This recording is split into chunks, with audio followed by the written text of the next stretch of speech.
안녕하세요. 놀라운 논란의 미스터 논란입니다. 오늘은 손흥민 선수의 소속팀 토트넘 소식입니다. 손흥민이 부상으로 명단에서 빠진 가운데 토트넘이 카라바오컵 대회에서 첼시를 만났습니다. 그리고 경기 전 발표된 선발 라인업은 어느 때보다도 기괴했습니다. 본 적이 있긴 있지만 성공한 적은 없는 진영, 게다가 피로 누적으로 부상을 입은 손흥민의 케인이 두 번째 사례가 되지를 않기를 바랬던 걸까요? 선발진에 케인의 이름까지 안 보였습니다. 근래 손흥민과 케인 부재 시 토트넘이 이긴 적은 손에 꼽을 정도로 적었기 때문에 사실상 포기를 선언한 라인업인가 의심이 될 정도. 하지만 놀랍게도 토트넘은 승부차기 끝에 승리를 거두며 카라바오컵 토너먼트에서 살아남는 기적을 보여줬습니다. 첼시전 승리 소식부터 손흥민의 부상 복귀까지 관련 외신 소식과 해외 반응까지 들어가 보시죠. 무리뉴는 이번 경기 자신이 가동한 시스템이 자신의 것이 아닌 시스템이었다며 이러한 작전이 성공한 것에 대해 기뻐했습니다. 라인업 보시며 무리뉴의 인터뷰 살펴보시죠. 우리는 계획이 있었고 통했다. 우리는 우리의 시스템이 아닌 시스템으로 경기에 임했다. 우리가 가장 편안하게 느끼는 시스템이 아니었다. 이번 시즌 처음 출전하는 탄강가는 프리시즌에 1분도 뛰지 못한 선수다. 제드송 페르난데스, 레길론 역시 공식 경기엔 첫 출전이다.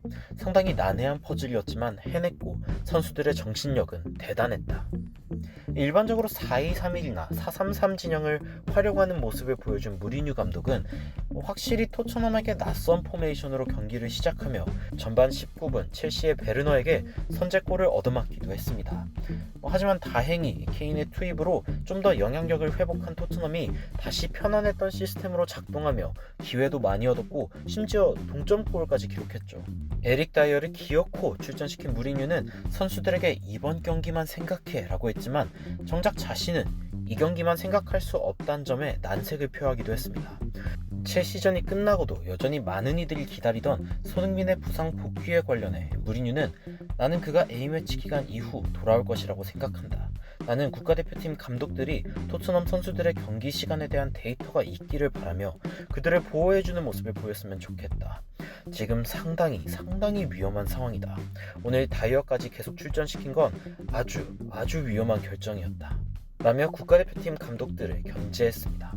A매치 기간이 다음 달 중순임을 감안할 때 손흥민의 복귀 시기는 베일이 돌아오는 10월 중순에 맞물릴 것으로 예상되고 있습니다. 하지만 아직 안심하기는 이릅니다. 이제 우승에 가까운 팀인가 하는 질문에 무리뉴는 이틀 뒤 유로파 플레이오프와 이번 일요일의 맨유전을 언급하며 살아남기를 바란다, survive라는 단어를 선택하는 모습을 보여줬습니다.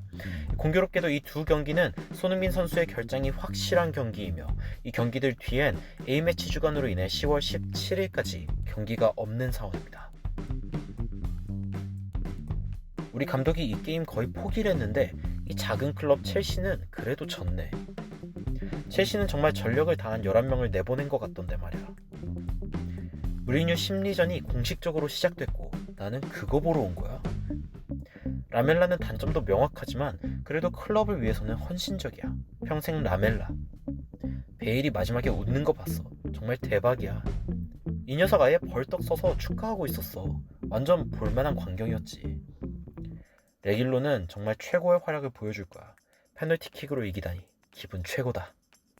우리 2군도 축구할 줄 알아. 레길론의 플레이를 보니 손흥민과의 호흡이 완전 기대된다. 토트넘의 지난 겨울 손흥민과 케인 그리고 시소코까지 부상을 앓던 때 그야말로 병든 닭 같은 모습을 보여주며 강등권 팀 같은 경기력을 보였습니다. 그만큼의 부상은 토트넘에게 악몽 같은 단어고 사실 어떤 팀에게도 부상은 악몽이죠. 시즌 초반부터 유로파 예선 플레이오프 일정, 카라바오컵 일정, 리그 스케줄까지 소화하느라 정신이 없는 토트넘은 벌써 손흥민이라는 주축 선수가 한 달간 결장하는 상황입니다. 이번 주 일요일 이후 맨유전을 끝으로 10월 17일까지 다른 경기가 없다는 것은 정말 다행인 일이며 손흥민도 그 일정에 맞춰 돌아올 것으로 예상되고 있습니다. 하지만 에릭 다이어는 전반에 부상에 가까운 충격을 안고도 계속 뛰어야 했으며 케인과 호이비에르 역시 교체 출전하며 이기기 위한 최소한의 투입을 했습니다.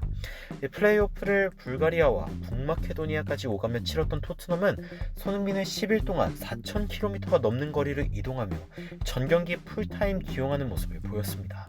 손흥민 선수 커리어 사상 첫 햄스트링 부상, 워낙 악명 높은 부상이기 때문에 걱정이 되지만 그래도 부상 직전 큰 문제가 없어 보였고 오히려 A매치를 쉴 수 있는 기회가 되었습니다. 대한민국 대표팀 소식에 의하면 사실상 애초에 해외파들은 현 상황으로 인해 합류하지 않는다고 알고 있기는 합니다만 그래도 쉴 시간을 얻어서 이 상황은 불행 중 다행이라 봐야 하지 않을까요?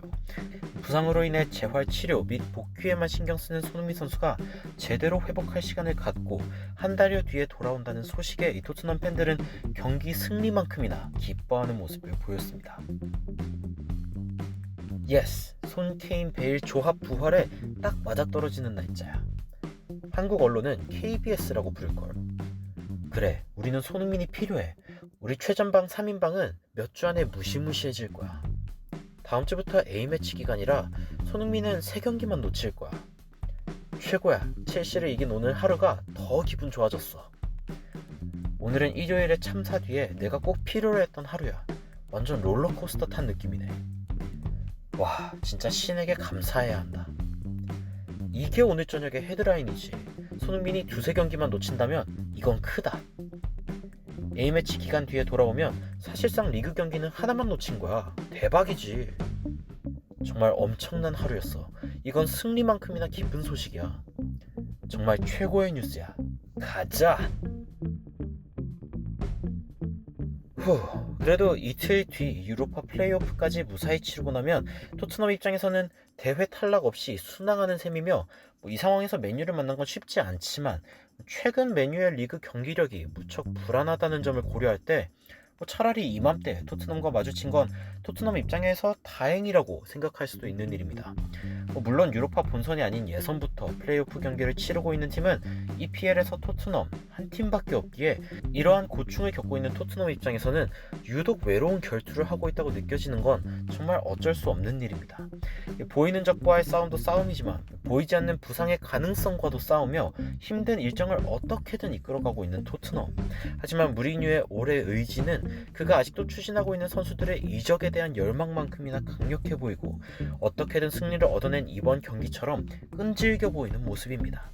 게다가 리그 경기는 한 경기밖에 안 놓치는 손흥민 부상 복귀에 그 행운이 좀 더 따라준다면 이번 시즌 토트넘 무언가 기대해 볼 만한 그런 팀이 되지 않았나 조심스레 기대해 봅니다.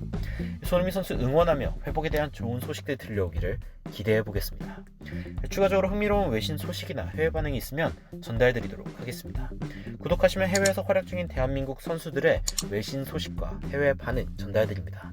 놀라운 논란 전해드리는 미스터 논란이었습니다. 시청해주셔서 감사합니다.